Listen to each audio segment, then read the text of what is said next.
નમસ્કાર, આપ જોઈ રહ્યા છો આઝાદ મીડિયા લાઈવ। સમગ્ર સૌરાષ્ટ્રના પ્રસિદ્ધ યાત્રાધામ ઘેલા સોમનાથને જોડતો જસદણથી ઘેલા સોમનાથ સુધીનો રસ્તો અતિ બિસ્માર હાલતમાં હોવાથી આ રસ્તા ઉપરના ખાડાઓ તાત્કાલિક બુરી અને રિપેરિંગ કરવા પ્રજાજનોમાં માગણી ઉઠી છે। જસદણથી 18 કિલોમીટર દૂર ઘેલા સોમનાથ મહાદેવનું પવિત્ર યાત્રાધામ આવેલું છે। સમગ્ર સૌરાષ્ટ્રના લોકોને ઘેલા સોમનાથ જવા માટે જસદણથી પસાર થવું પડે છે અને યાત્રિકો જસદણથી ગઢડિયા માધવીપુર થઈને ઘેલા સોમનાથ ખાતે જાય છે। આ રસ્તા ઉપર અનેક જગ્યાએ નાના મોટા ખાડાઓ પડ્યા છે, જેને લીધે અવારનવાર અકસ્માત પણ થાય છે।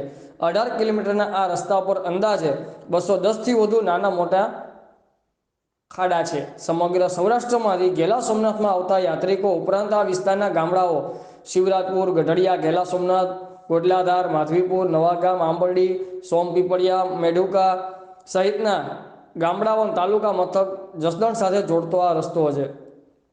આ રોડ નવો બનાવવા માટે વહીવટી મંજૂરી, તાંત્રિક મંજૂરી, ટેન્ડર પ્રક્રિયા, બજેટ ફાળવણી સહિતની બાબતોને કારણે લાંબો સમય લાગે તેમ છે, પરંતુ આ રોડ નવો બને ત્યાં સુધી લોકોને રાહત રહે તે માટે રોડ પરના ખાડાઓ પૂરી પેચવર્ક કરી લોકોને ઓછી મુશ્કેલી પડે તે રીતે રસ્તાનું સમારકામ કરવા લોકોની માગણી ઉઠી છે।